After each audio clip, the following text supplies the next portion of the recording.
Hoje a gente começa falando sobre, eu espero que fiquem duas gravações, né, e não pause, e não como pausa. Mas vamos lá, se ficar uma gravação só, eu posto a mesma aula duas vezes no ar. Eu espero que fique separada, porque fica organizado para vocês, né? Mas, enfim, então hoje a gente vai falar de cinesiologia biomecânica do aparelho locomotor. Quando eu falo em aparelho locomotor, eu falo de um aparelho orgânico que promove movimento. Um aparelho que me permite andar, um aparelho que me permite pegar objetos, me mexer no espaço, dançar, correr, o aparelho locomotor, certo? E como é que funciona a cinesiologia biomecânica neste aparelho tão especial, tão específico? Vamos lá.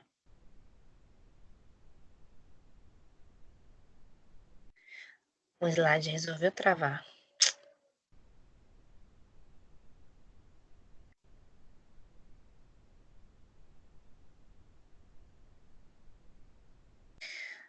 Ai, Deus.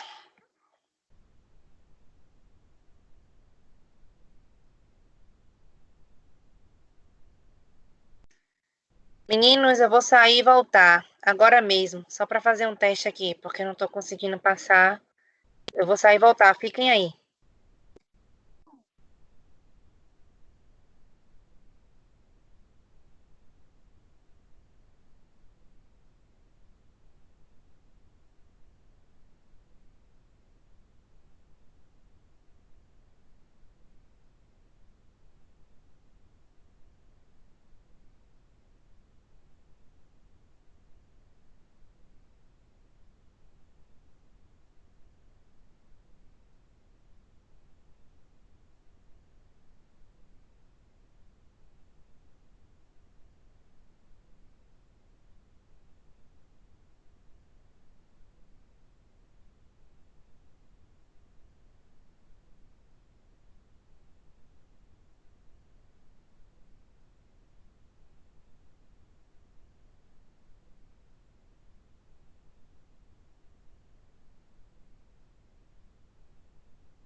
Agora foi.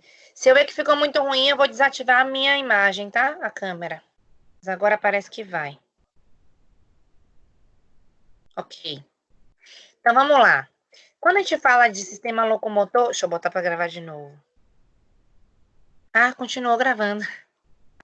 Pronto. Professora, não saiu. Oi?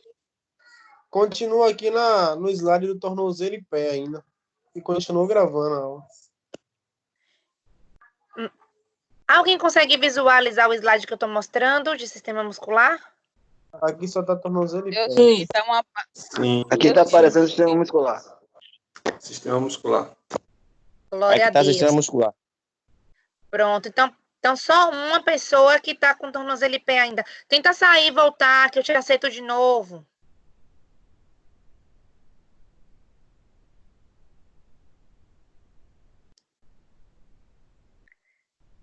Tá. Posso ir? Posso seguir?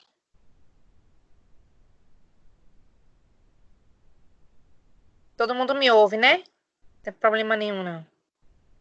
Sim. Joia. Então vamos lá. Quando a gente fala de sistema de aparelho locomotor, é impossível a gente não lembrar de músculo, né? De sistema muscular. Porque os músculos, o sistema muscular é a parte do corpo responsável pelo movimento. Muito embora eu precise ter uma articulação com cartilagem, com lubrificação adequada, ossos fortes, enfim, mas o movimento em si, ele não acontece sem o sistema muscular.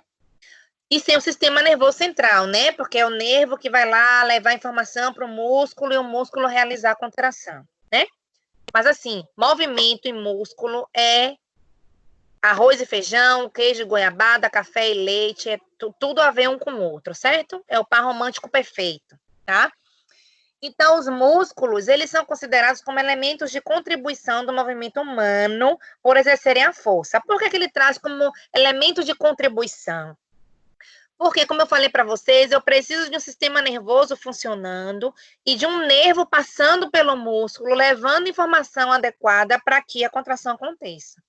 Um exemplo para vocês entenderem da atuação do sistema nervoso central é que, quando eu tenho uma lesão na medula, essa alimentação de informação a nível de sistema nervoso para o músculo é interrompida. É por isso que não acontece mais a contração, tá? Então, assim, para o movimento acontecer, eu preciso de uma interação entre o sistema nervoso e o sistema muscular. Mas é a contração do músculo proveniente dessa interação com o sistema nervoso central que favorece o movimento, certo? Os músculos, eles são utilizados para diversas tarefas, né? Como, por exemplo, ficar de pé ou sentado. Se eu não tenho abdominais e músculos posteriores, eu não vou ter controle de tronco. Se eu não tenho controle de tronco, eu não fico sentado, tá? Então, nos mínimos detalhes, a força e a contração muscular, elas se mostram necessárias, tá? Então, além disso, para elevar ou baixar uma parte do corpo, elevar um braço, levantar uma perna, gerenciar um movimento que é realizado em velocidade, a corrida, gerar grande velocidade no corpo ou em um objeto. Então, o músculo, o sistema muscular, ele está inserido em todos esses processos. Eu trouxe aqui para vocês duas imagens, né? Duas imagens em uma, mostrando para vocês o sistema muscular de uma forma bem ampla, tá? A vista posterior e a vista anterior. Esses aí são os músculos superficiais, os músculos exteriores. Além desses, eu tenho vários outros músculos profundos, os interiores, tá? Então, ali, observem, eu tenho uma imagem clássica, né? A grosso modo, eu consigo visualizar todos os músculos superficiais posteriores e todos os músculos superficiais anteriores. E eu trago para vocês essa afirmativa de que o sistema muscular, ele está inserido nesse processo de movimento. É por isso que eu falo dele quando eu falo de aparelho locomotor, certo? É o sistema muscular para vocês aí. Então, o músculo, ele tem algumas propriedades comportamentais. Na verdade, 4 propriedades comportamentais. Então, ele vai ter a extensibilidade, a elasticidade, a irritabilidade e a contratilidade. São propriedades comportamentais dele, do músculo. A gente vai falar de cada uma delas, de cada propriedade dessa. Quando eu falo de extensibilidade, eu estou falando da capacidade do músculo de alongar além do seu comprimento de repouso. Então, eu tenho aqui, por exemplo, agora, eu estou sentindo dor, fui tomar um relaxante muscular, falei para vocês que eu ia tomar um remédio, estou sentindo dor nessa região aqui, de trapézio superior e supraespinhal, enfim, músculos cervicais, e aí eu tô aqui na condição de repouso, na posição neutra. Se eu promover um alongamento, eu vou estirar as fibras desses músculos, aumentando o seu comprimento, além da posição de repouso, que é essa, tá? Isso acontece pelo comportamento de extensibilidade do músculo, certo? Ó, tô aqui, minha posição neutra. Essa capacidade do músculo ir além e aumentar o seu comprimento, além da posição de repouso, ela acontece devido à extensibilidade, certo? Para causar o alongamento do músculo, é necessária a participação de outro músculo ou ação de força externa. Para que eu agora mostrei para vocês exemplo da ação de uma força externa. Eu, com a força do meu braço, Alonguei aqui. Tá? Mas eu poderia fazer com a participação de outro músculo, nesse caso, os músculos lá de cá. Eu poderia fazer, ó, sem utilizar a força da minha mão. Eu tô utilizando a contração desse lado e tô deprimindo aqui meu ombro e minha escápula, certo? Então, para que aconteça o alongamento, ou eu vou utilizar um grupo muscular, geralmente um grupo muscular que faz um movimento oposto, ou eu vou utilizar uma força externa, tá? Ou eu mesmo, né, um autoalongamento, ou alguém me alongando, ou utilizando algum objeto que promova alongamento, algum material, pode ser uma faixa elástica, enfim, tá? A quantidade de extensibilidade do músculo é determinada pelo tecido conjuntivo que o circunda e está situado no seu interior, certo? Elasticidade, que é uma outra propriedade comportamental do músculo. É a capacidade da fibra muscular retornar ao seu comprimento de repouso após o alongamento. Vamos continuar aqui comigo, com o meu exemplo. Alonguei aqui, não foi? Pronto. Alonguei e tal. Retornei para minha condição de repouso. Aqui a extensibilidade atuou, permitindo o aumento do comprimento do meu músculo, tá? Quando eu retorno para o comprimento habitual na posição neutra, na condição de repouso, eu estou fazendo isso graças à elasticidade, que é uma outra propriedade muscular, certo? Então, as propriedades de elasticidade e extensibilidade são mecanismos protetores que mantêm a integridade do comprimento básico do músculo, tá? A elasticidade do músculo é também determinada pelo tecido conjuntivo. Então, assim, extensibilidade é a capacidade de estender, desse músculo aumentar seu comprimento. E a elasticidade é a capacidade do músculo retornar ao seu comprimento inicial, seu comprimento de repouso, seu comprimento habitual, certo? Ambas estão muito envolvidas com o processo de alongamento, tá? Professora, Oi. relacionado a isso, o que seria o encurtamento? Seria Encurtamento é quando a elasticidade está além do que deveria. Então, acontece muito quando eu adoto posturas viciosas. Vou dar um exemplo clássico para vocês. Uma mulher que usa muito salto alto, ela faz encurtamento de tríceps sural, gastrocnêmios e sóleo, porque ela fica o tempo inteiro ali na ponta do pé, tá? Então, a elasticidade é além do normal. Um período de contração, um período de posição, de postura, além do habitual, certo? Isso eu estou dando um exemplo para vocês clarearem, mas isso pode acontecer, clarear a cabeça de vocês, mas isso pode acontecer em qualquer outro músculo, tá? Se eu adoto uma postura por muito tempo, eu vou tender a encurtar ele. Eu alongo demais uma porção muscular e eu encurto outra. Aí, para eu retornar esse músculo para o comprimento dele habitual, eu vou trabalhar muito com alongamento, com a extensibilidade. Entendeu? Entendi. Por isso que mulheres que usam muito salto, eu tive uma amiga assim. Agora acho que ela mudou, teve filho, não usa mais tanto salto. Mas ela sentia dor. Quando ela usava sandália rasteirinha, sandália baixa, ela sentia dor. Por quê? Porque estava promovendo o alongamento daquela região que estava encurtada, de tão habituada que ela era a usar salto alto. Se esse encurtamento estiver aplicado a posterior aos isquiotibiais, existe alguma diferença? Porque já vi casos de gente que tem em uma das pernas a posterior dos isquiotibiais encurtado e a outra normal. Encurtamento de isquiotibiais é muito comum em lesões neurológicas, por exemplo. A gente vê muito em criança que tem paralisia cerebral, por exemplo. Eu não sei qual é o seu caso que você está falando, mas o que acontece? Ela adota uma postura flexora e fica a maior parte do tempo ali com a perninha dobrada, porque o isquiotibial promove flexão de joelho, né? E aí fica ali o tempo todo daquele jeito. E às vezes é tão importante que quando a gente tenta alongar, a gente sente o tendão A gente consegue sentir o tendão ali, né? Por conta do encurtamento, a gente sente o tendão ali tenso quando a gente promove o alongamento, tá?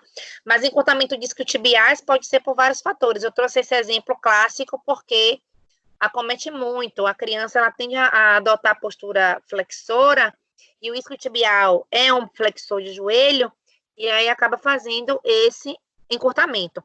Mas você está falando de encurtamento de uma perna em relação à outra? Encurtamento discotibial de uma perna em relação à outra? Isso. Tipo, eu já vi casos de gente que a senhora falou relacionado à postura. No caso, o salto, as duas pernas ficariam com encurtamento. Já Isso. essa pessoa, não foi no caso, foi na academia, ela foi fazer alongamento, ela me falou que ela tinha encurtamento na posterior, tipo, ela tinha uma perna e outra não.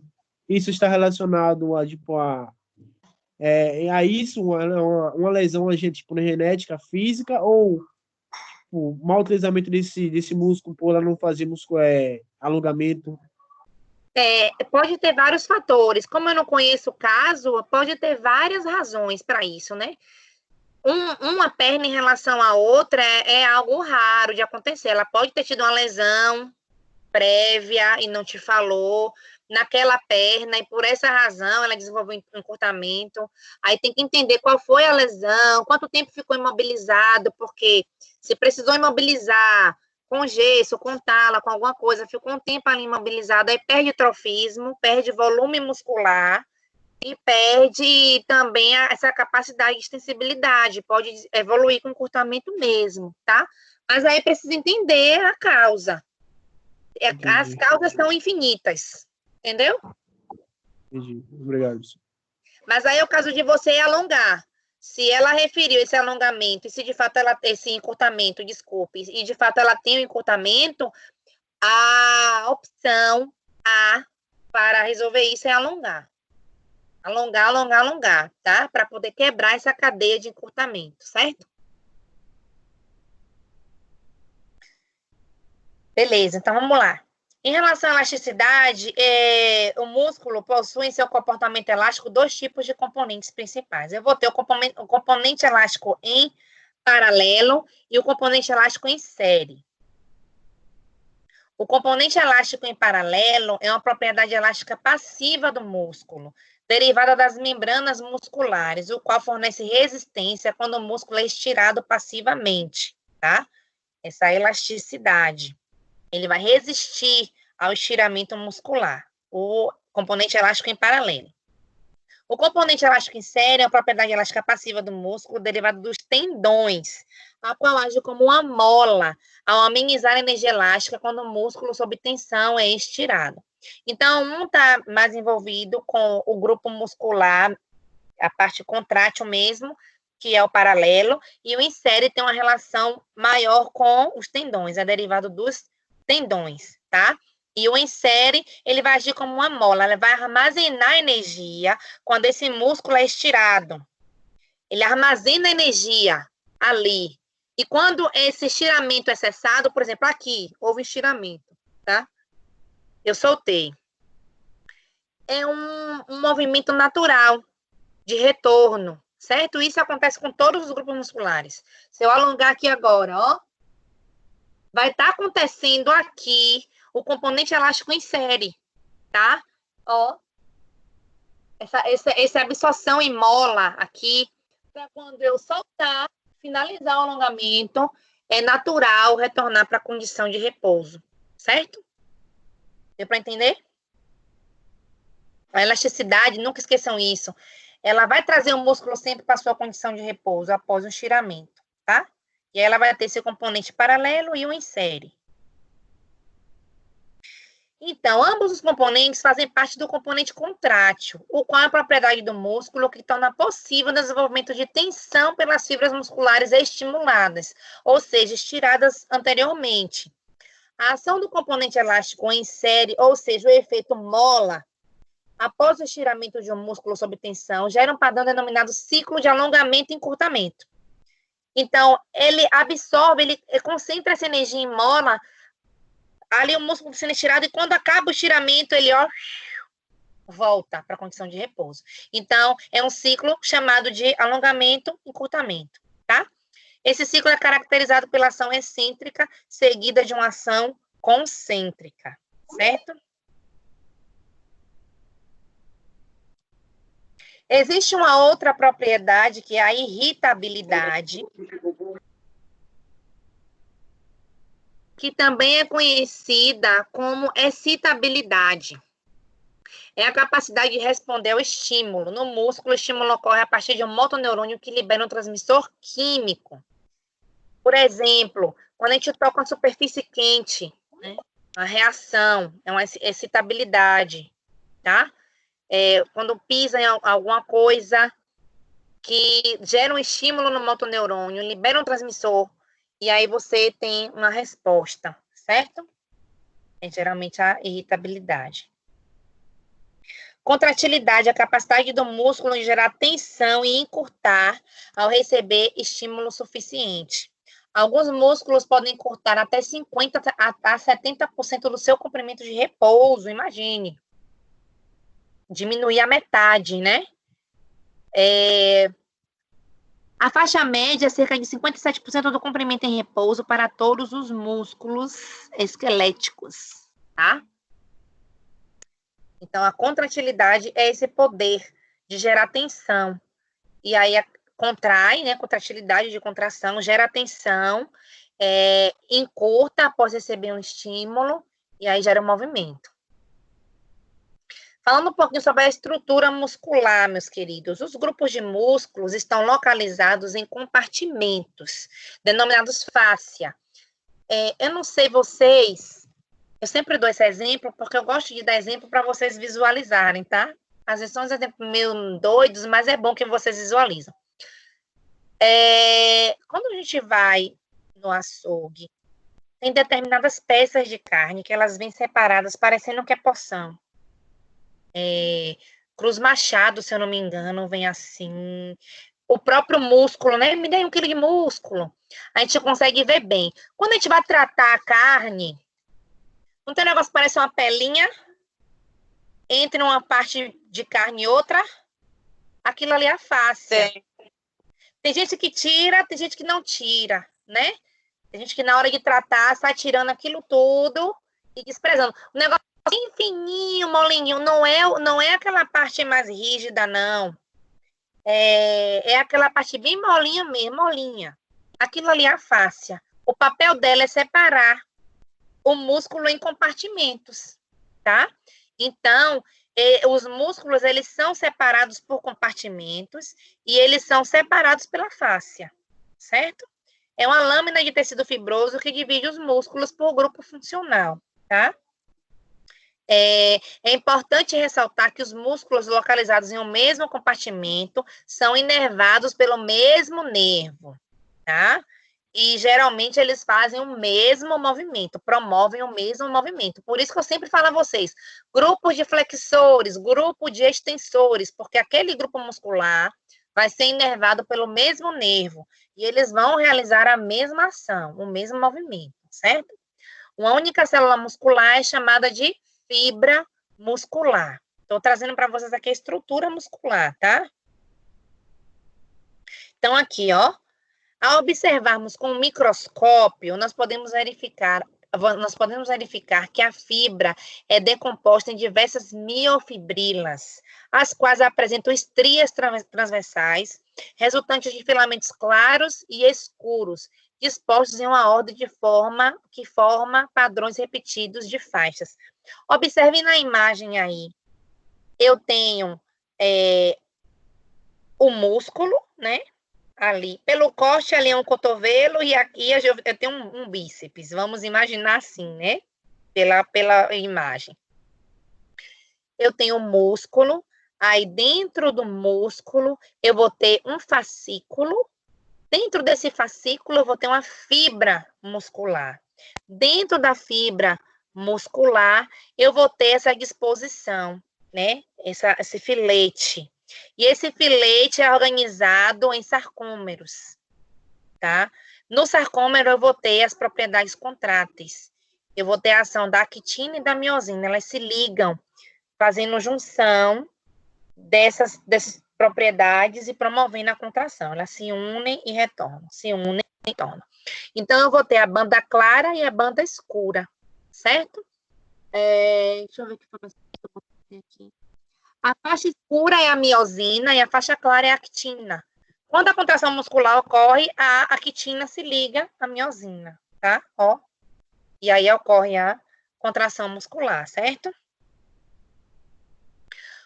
Um músculo ativado consegue realizar uma função em específico, que é desenvolver tensão. No entanto, quando pensamos em um conjunto de músculos, ou seja, quando 2 ou mais músculos estão presentes em uma ação, podemos encontrar outras funções, tá? Além desta. Então, um exemplo é quando o músculo se contrai e este gera movimento de um segmento corporal em uma articulação. Tal ação é vista como agonista, quando o papel desempenhado por um músculo causa um movimento. Por exemplo, flexão aqui de cotovelo. A gente já viu já falei para vocês que o potencial flexor de cotovelo é o bráquio radial, tá? E existe também a ação do bíceps, certo? Então, flexão de cotovelo, tá? Agonista. Os músculos com ações contrárias ao agonista, eles são chamados de antagonista. Então, se eu penso aqui em bráquio radial e bíceps braquial, que fazem flexão de cotovelo, os antagonistas fazem os movimentos contrários, faz um movimento contrário, que é a extensão de cotovelo. Nesse caso, o antagonista vai ser quem?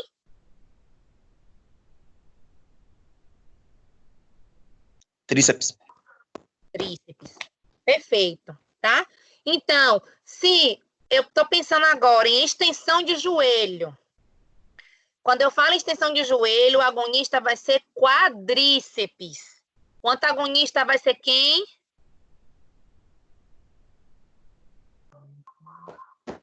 Posterior. Bíceps. Começa com isquio, termina com tibiais. Isquiotibiais. Certo? Então, agonista vai ser aquele que promove o movimento e antagonista vai ser aquele que faz o movimento contrário, tá? Então, esse papel é desempenhado por um músculo que atua para tornar mais lento ou interromper um movimento, ou tornar aquele movimento mais harmonioso, certo? Além disso, o músculo ainda pode atuar na estabilização, são os músculos estabilizadores de uma parte do corpo contra uma força em particular. Por conseguinte, o músculo pode ser neutralizador, no qual este atua para eliminar uma ação indesejada, produzida por um agonista, tá? Então, eu tenho aí músculos agonistas, antagonistas, tenho os sinergistas, são aqueles músculos que contraem junto com o agonista para tornar aquele movimento mais harmonioso, certo? Os neutralizadores, que neutralizam ali aquele segmento contra uma força, enfim. Eu tenho músculos com papéis específicos dependendo do movimento que esteja sendo realizado, tá? Então, em relação à função muscular, um outro fator que influencia na função muscular é o arranjo das fibras musculares, tá? As fibras, elas podem ser orientadas de forma diferente. E a orientação das fibras dentro do músculo e os arranjos pelos quais essas fibras se fixam aos tendões musculares pode variar de forma significativa entre os músculos do corpo. Eu trouxe um exemplo aqui para vocês, tá? Aspectos como força de contração muscular e amplitude de movimento são influenciados pelo tipo de arquitetura das fibras. E eu trouxe duas categorias de arranjo de fibras musculares para vocês. O arranjo de fibras paralelas, que como o próprio nome diz, uma fibra está ali ao lado da outra, paralela. E o arranjo de fibras peniformes. Essas fibras, elas se organizam de forma que fica parecendo uma pena. Elas ficam assim, oblíquas, certo?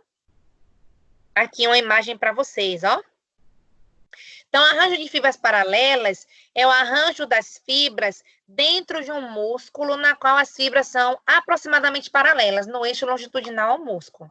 Então, observe ali na primeira imagem a fibra paralela, tá? Uma do ladinho da outra.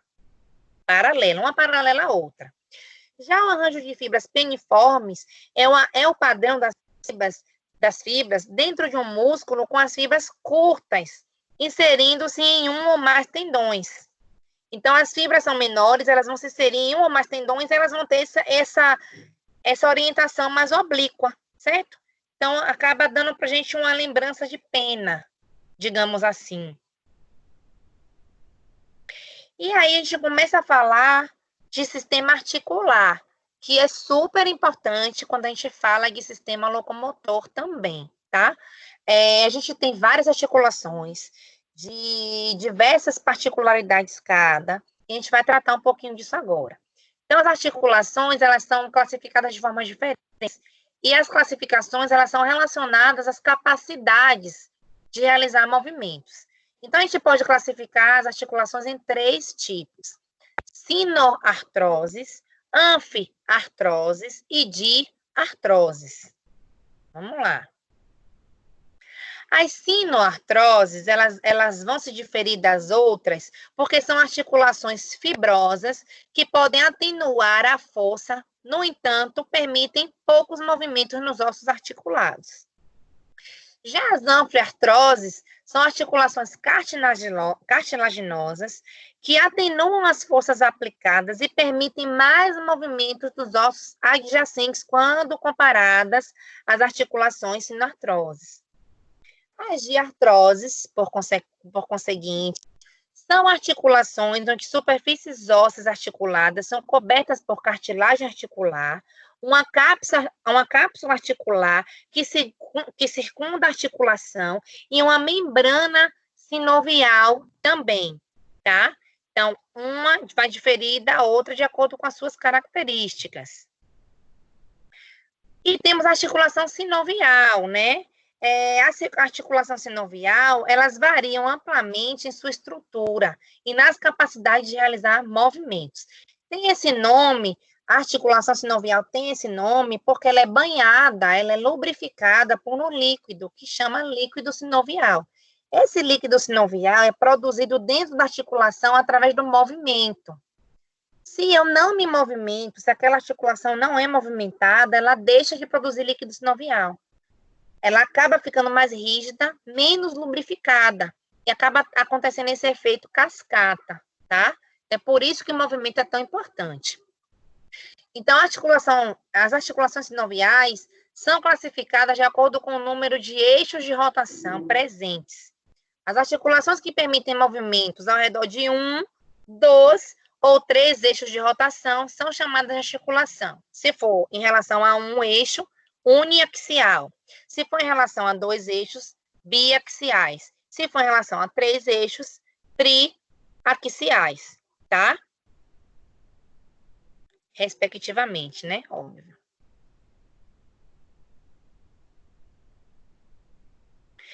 Então, sobre as possibilidades de movimento e funções, podemos ainda dividir as articulações em deslizante, que é o caso da patela, lembram? Deslizante, ela desliza sobre o fêmur. Dobradiça, que é o caso do joelho e do cotovelo. Em pivô, condiloide, em sela e esferoidal. Então, são alguns exemplos de divisão, de classificação das articulações. E aí eu trago para vocês um pouco da ergonomia, tá? Ergonomia, ela é uma área que estuda o desempenho do homem em atividade, ou seja, o desempenho do homem ao realizar uma atividade. Tanto em relação à atividade, como ela é realizada, como em relação à postura adotada para realizar aquela atividade, tá? Com o intuito de aplicá-la à concepção de tarefas, instrumentos, máquinas, sistemas de produção, para que o homem desenvolva suas atividades com o máximo conforto, eficiência e segurança.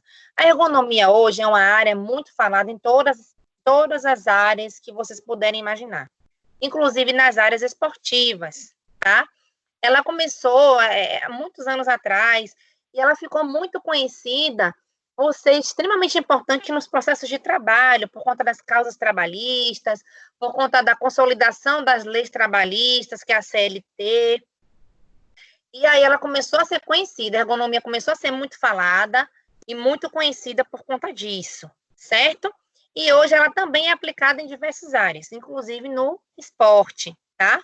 Para promover segurança ao atleta, para que ele desenvolva sua atividade na postura correta, na forma correta, para que o campo onde vai acontecer a partida de futebol esteja com o nível da grama adequado, esteja todo plano, certo? Para que o equipamento que vai ser utilizado esteja correto, a altura, né, de determinados obstáculos, enfim, tudo que possa gerar lesão, que possa gerar algum agravo, que possa trazer algum malefício ao atleta, ao esportista, isso é sanado, é avaliado através da ergonomia, certo?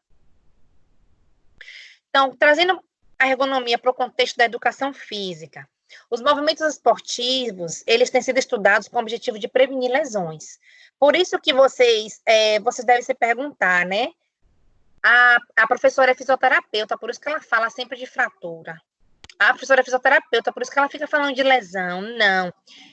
Eu falo de lesão, eu falo de fratura, porque no contexto da educação física, no contexto do esporte,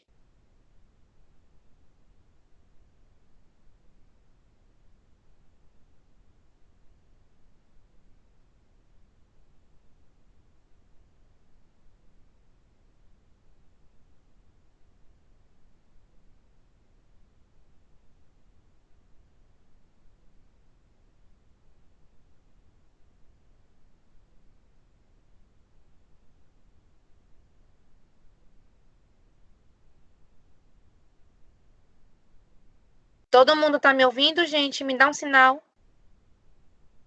Sim, tô te ouvindo. Agora eu tô.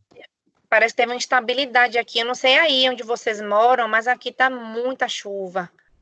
Eu até dei graças a Deus que não. Ontem teve queda de energia, hoje não teve, estava tudo bem até agora e deu essa oscilada aqui, mas já voltei para a graça de Deus. Bom.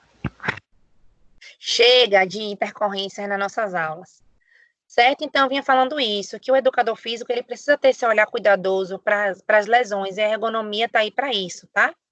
Então, a ergonomia, ela tem uma metodologia de análise de atividades. Ela desenvolve a busca de fatores que possam interferir na realização de qualquer atividade física, que possa trazer lesão, que possa interferir no desempenho do atleta. Às vezes não é nem uma lesão propriamente dita, mas é algo que vai impedir o desenvolvimento daquele atleta, naquela atividade, tá?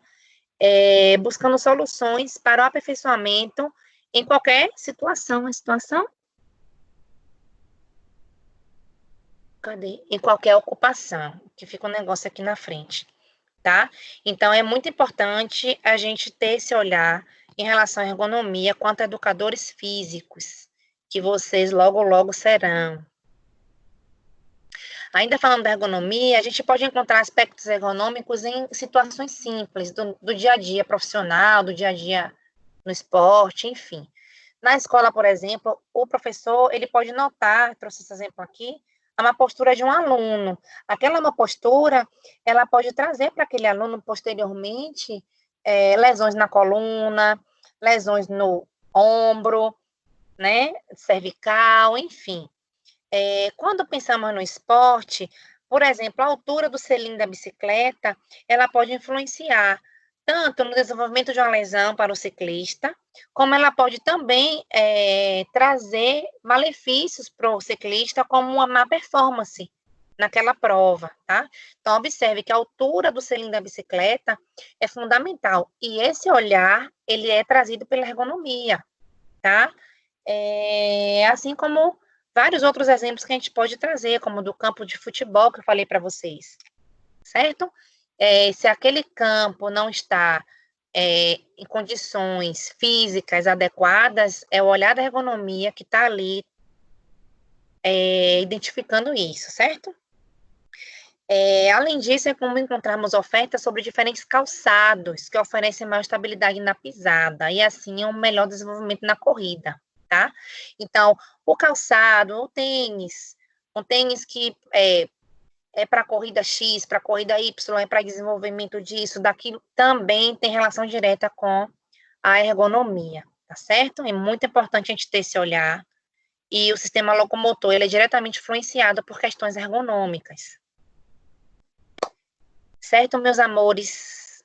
Então é isso. Concluímos aqui a aula de aparelho locomotor, tá? Eu quero dar um recadinho.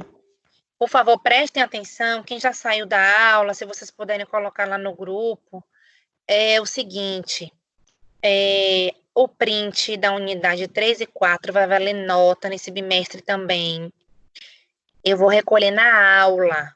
Como assim, professora? Vocês vão fazer o print no celular de vocês e vão me mostrar na aula. Ah, mas eu assisto a aula no celular. Como é que eu vou fazer?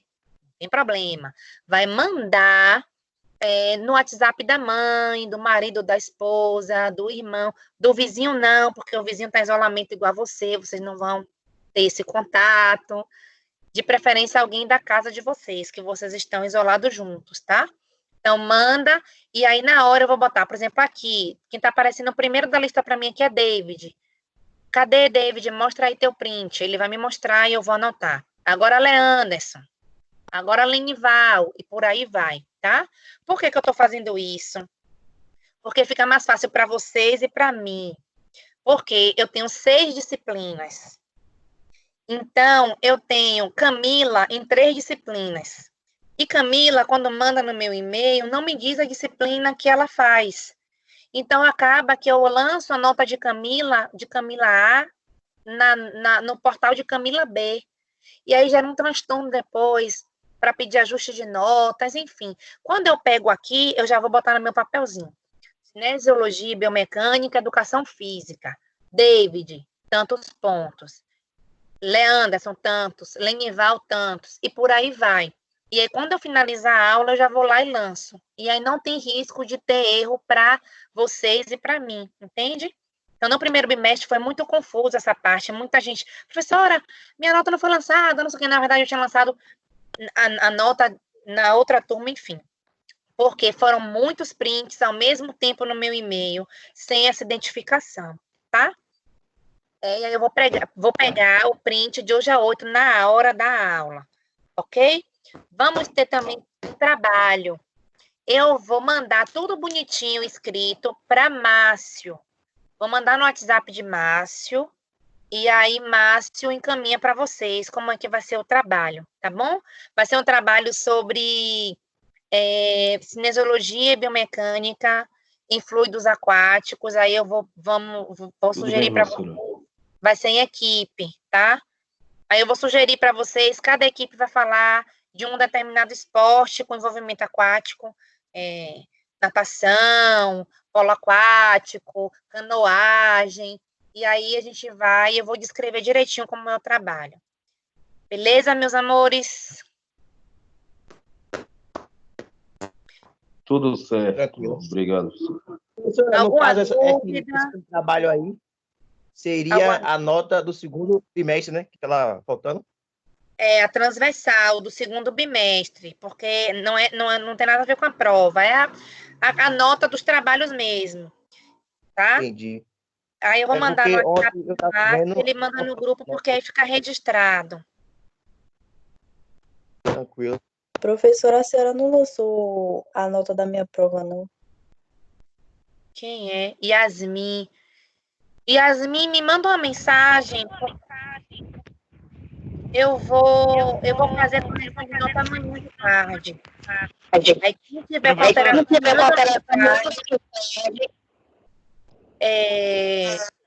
eu vou abrir meu WhatsApp amanhã à tarde só para olhar quem é que está com alteração, conferir no AVA, e aí, se for, né, já for o caso, eu já faço o ajuste todo amanhã, porque eu já quero, semana que vem, começar o lançamento da processual do segundo bimestre, e eu não quero pendência nenhuma do primeiro bimestre, tá? Para facilitar a vida de vocês e a minha também. Vai disponibilizar esse slide no... Eu vou colocar no AVA. O AVA de vocês está um pouco desatualizado por conta dos contratempos que a gente teve também, né? eu não tinha como lançar. E aí eu vou fazer o seguinte, eu vou lançar no Ava. Eu parei a primeira gravação da primeira aula e continuei na segunda. Eu não sei se isso vai lançar para mim 2 links. Se não lançar, ficar um link só, eu vou lançar o mesmo link nas 2 aulas, tá bom?